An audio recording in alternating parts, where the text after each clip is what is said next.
दोस्तों, भोजपुरी का सबसे बड़ा गाना रितेश पांडे का 100 करोड़ पार कर चुका है।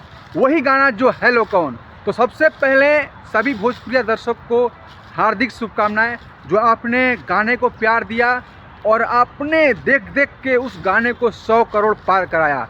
कहीं ना कहीं भोजपुरी में एक सबसे बड़ा रिकॉर्ड हो चुका है रितेश पांडे के नाम पे, और कहीं ना कहीं भोजपुरी दर्शक का उसमें बहुत ज़्यादा योगदान है। कहीं ना कहीं भोजपुरी के नाम पे लोग हंसते थे, तो इस गाने को भी बहुत सारे लोग ने मिल के रोकने की कोशिश बहुत किया था। लेकिन एक कहावत है, सच में भगवान जिसको मार नहीं सकता है ना, वो किसी भी तीर धनुष से नहीं मर सकता। और रितेश पांडे का गाना जो है 100 करोड़ पार कर चुका है भोजपुरी में, मतलब एक रिकॉर्ड हासिल कर चुका है। कहीं ना कहीं भोजपुरी दर्शक और जो ऑल इंडिया के लोग हैं इस गाने को बहुत ज़्यादा ही प्यार दिया था, इसीलिए ये गाना ब्लास्ट हो गया है। बाकी आप लोग क्या सोचते हो इन लोग के बारे में, कमेंट बॉक्स में बता सकते हो। धन्यवाद, नमस्कार। आप देख रहे हैं अर्जुन भोजपुरिया 95 को।